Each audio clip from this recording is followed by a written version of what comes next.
কথা বলা আমার অনুচিত, আমি অনুতপ্ত। তবে কি বিলম্বিত বোধ করছেন অখিল? গতকাল তাজপুরের যে ঘটনা, অর্থাৎ বিধায়ক অখিল গিরি তিনি পূর্ব মেদিনীপুরের তাজপুর সমুদ্র সৈকতে ঘটে যাওয়া যে ঘটনা, অর্থাৎ মহিলা রেঞ্জার অফিসারকে কেন্দ্র করে তিনি যে কটু কথা বলেছেন, অশালীন মন্তব্য করেছেন, সাথে সাথে তিনি তার চাকরি খাওয়ার যে কথাও বলেছেন, তা নিয়ে উথাল পাথাল হয়ে যাচ্ছে গোটা রাজনৈতিক পরিস্থিতি। আর সেই বিষয় নিয়েই তিনি কিন্তু একটু দেরিতে হলেও কথা জানিয়েছেন যে এমন কথা বলা আমার অনুচিত, আমি অনুতপ্ত। দেরিতে হলেও তিনি এমন কথা জানিয়েছেন বলেই জানা যাচ্ছে। সাথে সাথে তিনি বলেন, আমি একজন মন্ত্রী হিসেবে আধিকারিককে এমন কথা বলতে পেরে দুঃখ পেয়েছি। আমি এই ধরনের কথা বলার জন্য অনুতপ্ত, কিন্তু আমি মনে করি এই এলাকার মানুষ আমার পাশে আছে। শনিবার তাজপুরের গোটা ঘটনা রাজ্য রাজনীতির চর্চার মূল কেন্দ্র হওয়ার পর রবিবার সকাল থেকে কার্যত থমথমে তাজপুরের ওই এলাকা। তবে বন দপ্তরের তরফ থেকে রাতভর ওই এলাকায় পাহারাও দেওয়া হয়েছে বলে জানা যাচ্ছে।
আমি তাকে বলি, আপনি যাই হোক, আমার একটু রাগান্বিতভাবে আমি উত্তেজিত হয়ে যে কথাটা বলেছি সে কথাটা বলা অনুচিত।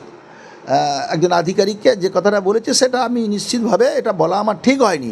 কিন্তু এই পরিস্থিতি যদি আমি হাতে না নিতাম তাহলে গ্রামের মানুষরা অন্য পরিস্থিতির সৃষ্টি হয়ে যেত। ওখানে একেবারে 300-400 লোক ঝাঁপিয়ে পড়বে একেবারে, যে ওর কথাবার্তাটা ঠিক নয়। এবং ওই এখন বর্তমান যে রেঞ্জার এখানে কন্টাইতে যা আছে, ওকে কোনো জেলা প্রশাসন পর্যন্ত কেউ ওকে পছন্দ করে না ওর কথাবার্তায়।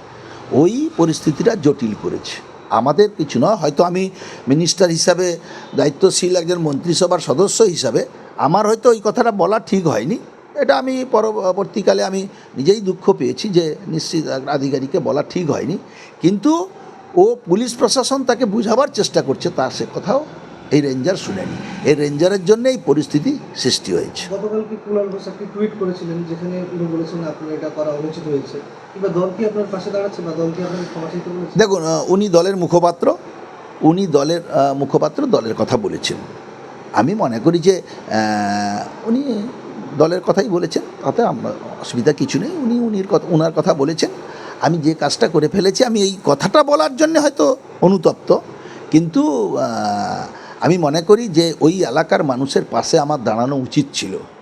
ওই এলাকার মানুষ 15 বছর ওখানে দেখেছে সমুদ্রের জলে কেমন করে ভাঙন হয়ে গ্রামের মধ্যে জল ঢুকতে। মুখ্যমন্ত্রী ওখানে মেরিন ড্রাইভের রাস্তা করেছেন, সমুদ্রের বাঁধ তৈরি করেছেন। আজকে মানুষ ঘরে থাকতে পারছে। আজ তার জন্যেই সে সমস্ত মানুষের পাশে দাঁড়াবার আমার দরকার ছিল, আমি তাদের পাশে দাঁড়িয়েছি। আরেকটা প্রশ্ন করতে শেষ প্রশ্নটা, যে বন দপ্তর ইতিমধ্যে ওই যে ভিডিও ক্লিপিংস মুখ্যমন্ত্রীর কাছে পাঠিয়েছে, তার ডিএফওর কাছ থেকেও তথ্য নিয়েছে। বনমন্ত্রী ওনার সাথে কি আপনার কোনো কথা আছে? কারণ উনি তো গতকালকে ফরেস্ট রেঞ্জারকে কল করেছিলেন। আমি বনমন্ত্রীর সাথে আমার কোনো কথা হয়।